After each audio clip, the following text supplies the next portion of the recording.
Hello and welcome to Human Design. My name is Moni and this is my co-host Danny. And today we're going to be continuing our Holidays in Human Design series with a holiday I didn't really think of, but it's another one that I just kind of looked up and then it was really relevant. And it's the National Day of Prayer.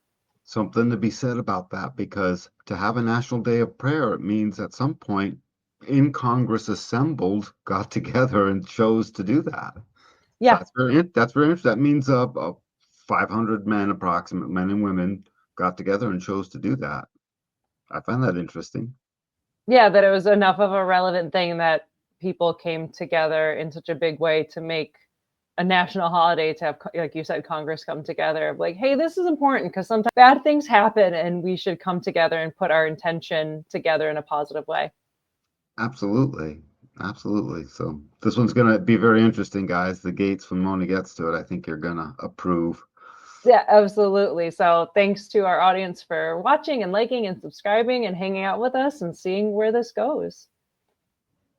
So the National Day of Prayer is May 1st, and it corresponds with Human Design Gates 24 and 44 and the incarnation crosses of the 4 ways, rationalization, and incarnation. And so 24 is about the spontaneous process of transformation and renewal and returning back to something over and over again. And 44 is about ancestral memory and tribal survival. So trying to grasp this continuity of past and future, the logic is there, experience is there. Most of all, this deep cellular memory is there in 44. And wouldn't you know, why do we tell you all this? Human design is the genetic science of differentiation, right? Tells us literally the aspects in our behavior and our ways that make us different as to how we are in the world. And so here we are in a renewal of how we are in the world. And one of those ways is to basically seek God. Who is God, right?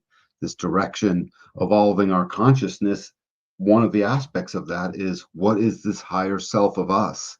Which is part of what is God, which is part of what is larger than I, which is part of what am I part of? We're constantly rationalizing that. And if you think about it, prayer is our interface with God, this and ourselves as an aspect, the same way strategy and authority interface us with our chemistry within to tell us who we are. It's this guaranteed, it's a perfect day for prayer. It's because 24 is part of its rationalization is trying to get to the prayer and get to the interface. The interface would certainly quell the return of the 24 if the interface was working really well, wouldn't it? They'd be like, okay, I don't have to keep returning there. I can speak to God now. Wouldn't it? I mean, that would be one of the biggest, I'm good. So we're genetically designed in a larger sense to want to pray of some way, shape, or form. Yeah, that it's built into the wiring. Like, it was really wild looking this one up because it was another one that I didn't really think about in the way of like Christmas and the 4th of July and these like bigger kind of holidays. But it popped up, and when I looked up the incarnation crosses, and it talks about direction, evolving consciousness, and seeking clarity through mental concepts such as what, where, and who is God. It's like that's literally the incarnation cross for the Yep. time that lines up with this day of prayers. Like, that's way too much of a coincidence to think it's just a coincidence and that it doesn't have like a deeper corresponding meaning. And the other incarnation said trying to grasp continuity of the past and future with the gifts of logic and experience, that it's both of these.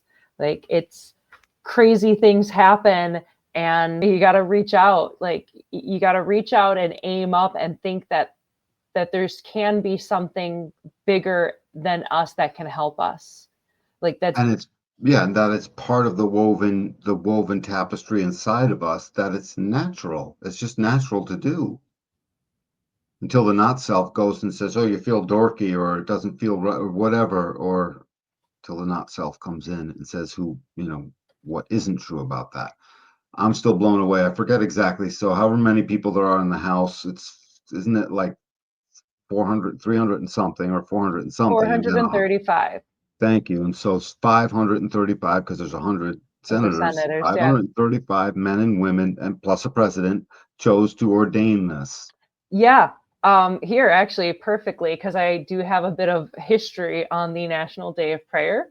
And Hmm. so it was designated by the United States Congress and held on the first Thursday of May, when people are asked to turn to God in prayer and meditation. This was formalized in 1952 during the Korean War, but it goes back to the founding of the US in the late 18th century. And so days of fasting, prayer, and repentance were called every spring during the American War for Independence. And such days of prayer were also called during the War of 1812, the Civil War, as well as both world wars.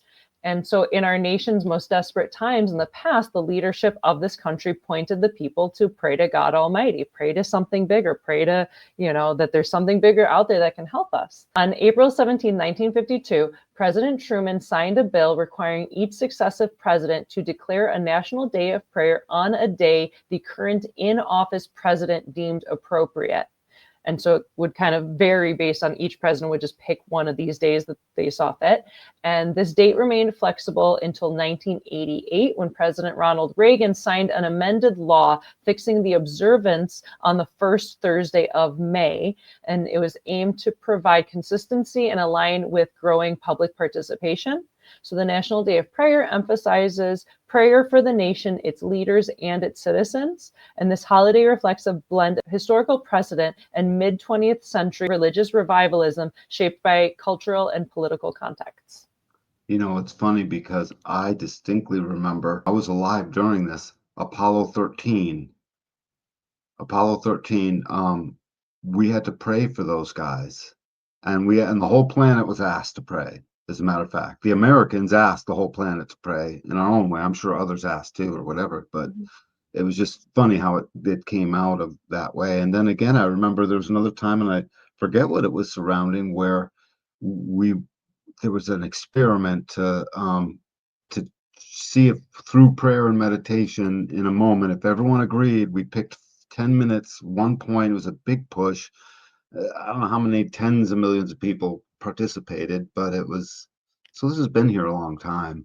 Meaning this need in us to just do this again, return, Return, yeah. do it again. Let's do it again. It's okay. We can, this is something we don't mind returning to. Feels good, essentially. And if for a moment it feels bad, just keep in mind that would be counter to the actual programming inside of you, at least to one degree or another, and mostly to a large degree. So Yeah, it's like a child reaching out to a parent is the way I kind of yeah, see it, is like to reach out to God is like there's something bigger than us, like whatever you want to call it, like God, the that's universe, source, like whatever you want to call it. It's like that's something that's bigger than all of us. perfect analogy. My kid reaching out to mom and dad. I did obvious. It's obvious. Dad, yes, honey. Hmm. Right. Yeah, and even like that image, this is perfect. It's like reaching out like to the sun, to something that is bigger than us, and that sense of, for the ongoing survival of the tribe, that ancestral memory, just Yeah. it's deep, deep within us of, hey, things get scary. Like you said, it's like you could be extinct, like we could be wiped out, like bad things can and have and will happen. And how do you deal with that? By returning with the 24. You pray Yeah. again, like, at night, and just like, The even if it's just, logical return. That's so yeah, funny. yeah, and even if it's just like a gratitude practice. Hey, thanks for this day. Thanks for this air and food in my stomach and a safe place to live and all the other amazing things that we get to live with and the creature comforts of the modern age. Like, even if it's a gratitude practice, or it's, hey, I've had a rough time. I'd love some clarity. Or like, hey, just can I just have something with me so I don't feel so alone? Whatever that is prayer for you. I think it's very natural for us to call out and ask for help, or hey, it's been tough, or somebody's sick, or you're thinking of somebody, and it's like there might not be much that you can do, but you can put a positive intention out there. Even if you just want to think of prayer as like a positive intention, like that goes a long way. Like when you have someone rooting for you, that goes a long way. When you put your Really does. collective energy into something, or for the betterment or for peace, like, just let's all of us, like, let's put our energy, we can figure these things out and find a way to live with one another, even if not bringing it into any kind of like specifically religious or any denominational context, but just the idea of like, hey, let's all just get on the same page of like, we're just living here, we got to make it through together. Like, let's just pray for peace. Let's just pray that we can figure it out. I agree. The whole thing seems to work out with 24 and 44. And if you want more information about all of what goes into this day of prayer, just consider the last 4 gates, the transits we did from 42 up through to 24. And what we did in there, you'll see this is just another interesting piece of tapestry to put into the movement of those 4 gates around the wheel. Back to the practical. This is bred inside of us. It's one of our characteristics. It's one of our behaviors, our ways, right? The I Ching, the ways of modern man. And this is one of them. So, And just wired into human nature. yeah, good job, Congress. You got something right. Yay, you did it. Once, maybe Uh-huh. twice. But Well, anyway, it had a good intention, so it was bound to yeah, make it it through. definitely did. It had the right energy and the right intention. Indeed. Absolutely. So, yeah, thank you, Danny. Thank Hmm. you to our audience. It's just like, why not? Let's see where this goes, and just the fact that within the incarnation crosses for these gates, it literally said seeking clarity through mental concepts such as what, where, and who is God. Like, come on. Like, it's just too much of a coincidence. It was just too perfect. It was like, I need to share this. It got shared, thank God. Yeah, exactly. So thank you, Danny. Thank you to our audience. Thank you for everyone liking and subscribing and hanging out with us and enjoying it. And we will see you next time. All right, see you later, everyone.